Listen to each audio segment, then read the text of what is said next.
but you are still required to command the good and forbid the evil. You can't have the map to Jannah and not share it. If you know someone is going in the wrong way, you have to help them. If somebody is looking for water and they're going in the wrong direction, immediately every single one of you will go and guide them and say, no, it's over this way. Correct? If you know somebody is looking for a place, you feel obliged to help them. But why is it that when it comes to Islam, when every single day we're seeing people taking the wrong path, be it Muslim or non-Muslim, that we are silent? The Prophet ﷺ, he told us, if you see an evil, change it with your hand. Take a physical form of going out and doing something about it. Change it with your hand. Do something. And he said that if you can't do something with your hand, if you can't change it with your hand, you should at least say something. At least advise the people. Guide them in a nice way. And at the bare minimum, he said, if you can't even advise them, you should hate it in your heart. You should hate it in your heart. When you see the evil, your heart should not feel comfortable. When you see someone doing these evil things, you should not feel comfortable to be in that place. I was in Kuwait last week, and I went to visit a sheikh, and we went to a wedding. You know, a wedding, we went to give our, respects to the wedding. We're having something to eat, and then they started playing the drums. Now, of course, in Islam, it's allowed. It's allowed to play the drum at the wedding in a certain way, okay? The Arabian drum, not the African drum, okay? No, the African drum is haram. I know the way you play the drum. Huh? Not African drum. Afro beats, yeah? Not this. At the wedding, they played the duff. The way they were playing it, it was okay. It was halal. But the sheikh, he felt uncomfortable. Even though it's halal, he's a sheikh. Sheikhs have a big responsibility. They memorize a lot of things. These things, even this type of thing for the sheikh is not good for him. So he left. Sometimes we will sit in a gathering and it's just full of haram. And we don't even hate it in our heart. This is the reality today, that not only do we not hate it, we don't even recognize the evil. We don't even see the evil anymore. We have been so corrupted by the society.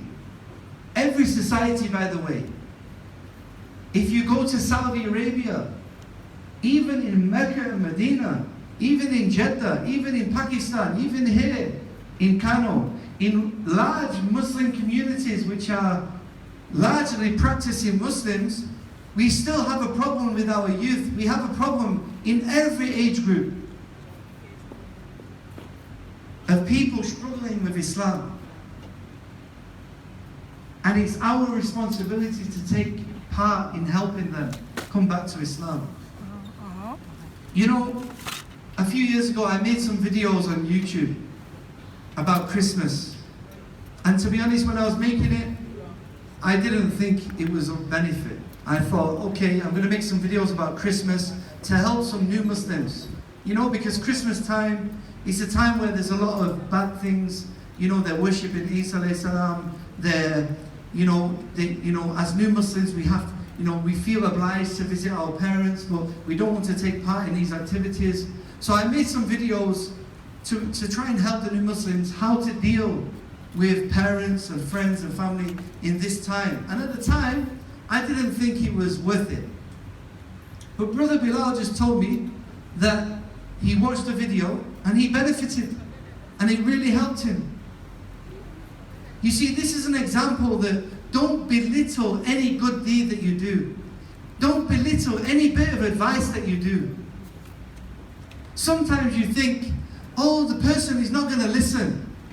It's not worth telling them. This is shaitan. Shaitan is telling you, what's the point in telling them about zina? If they're not going to listen, what's the point in telling them that they're stealing and it's wrong? They're not going to listen. Well, let me tell you, give the advice and leave it to Allah. Your job is not to change people's hearts. That's the job of Allah. Allah said to the messenger, your job is only to convey. You know, you are not responsible for the disbelievers. On Yawm al-Qiyamah, you will not be questioned about the disbelievers.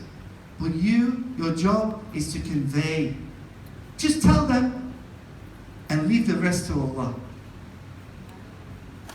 You know, a few years ago, I was in England, and do you know the rapper The Game? You've heard of him, right? If you haven't heard of him, alhamdulillah, you don't need to Google him. But there's a famous rapper called The Game, and I knew he was in a restaurant. So I decided I'm going to give dawah to him. Why? Because he's very influential. He has millions and millions of followers. And bismillah, you never know. Maybe he will listen. Many rappers have come to Islam, like Napoleon, the Loon, many famous rappers. So you never know. Maybe I will advise him, maybe he'll listen, maybe he won't. I thought I will do it for the sake of Allah. I went to the place and I spoke to him and I made a video and he didn't listen. No problem. About 2 years later, I met this brother. And this brother, mashallah, he'd been active in dawah for maybe a year. I was very impressed with this brother. You know, he was doing a lot of dawah in the UK. Many people were accepting Islam by him. And he wanted to meet me. So he came to meet me. And he said, you know what? You know what changed my life? Your video about The Game. I was at the concert of The Game that night. I was at the side of the stage, waving my hands in the air like I just don't care. And The Game, I'm even in the video with The Game. And I came home that night, and I seen your video. And I felt so guilty, because I knew that I had to make a decision. Am I going to follow the past agenda? Am I going to follow the Prophet sallallahu alaihi wasallam? Or am I going to follow the shayateen? And from that moment on, he stopped listening to music. He was already praying his 5 salah, alhamdulillah. Subhanallah. Don't think that this brother was not praying his salah. This was a practicing brother, if you like. Someone who actually kept up with his salah. And he started to give dawah. Subhanallah, at the time I thought that this advice to The Game was useless. But guess what? Somebody benefited. So never belittle anything that you do for the sake of Allah. Don't judge the success of your dawah, don't judge the success of your advice by if they listen or not. Even if none of you came today, and it was just me and Jamilu, I would still stand here and give a lecture. And I would still feel as successful as if this room was a whole stadium. Because I'm not judging my success on how many people come. I'm judging the success of my intention and my effort. Somebody could have 1 million people accept Islam with them, but their niyyah is not correct. And it didn't benefit them. So don't think, oh, the people are not going to listen. This person is too far gone. He's never going to pray. He's never going to listen to me. You know what? Maybe they will. Maybe you can change someone's life today. And maybe you can change your own life today. Maybe there's some people here today that they are involved in sins. But don't worry.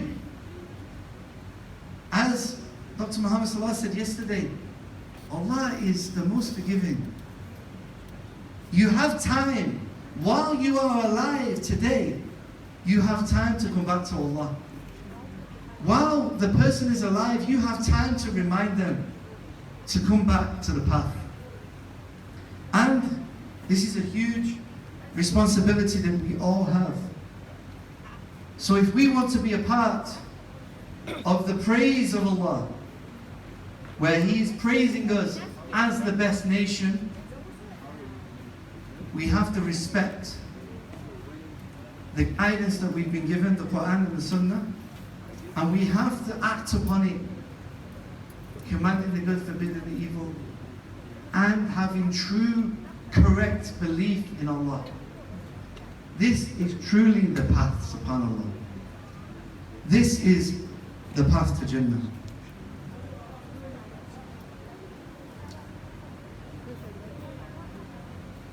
So the Prophet ﷺ, he said, I was given what no other prophet was given before. He said, I was given victory by fear. I was given the keys to the earth. I was called Ahmed. The earth was made a clean place for me. Basically, he could pray anywhere on the earth. And my ummah is the best ummah. Subhanallah. Or should be, I should say, the best ummah. If we want to be a part of that praise, the praise where Allah praised us in the Quran, the way the Prophet ﷺ praised us in his speech, that we are the best ummah, then it requires some action. It's not automatic.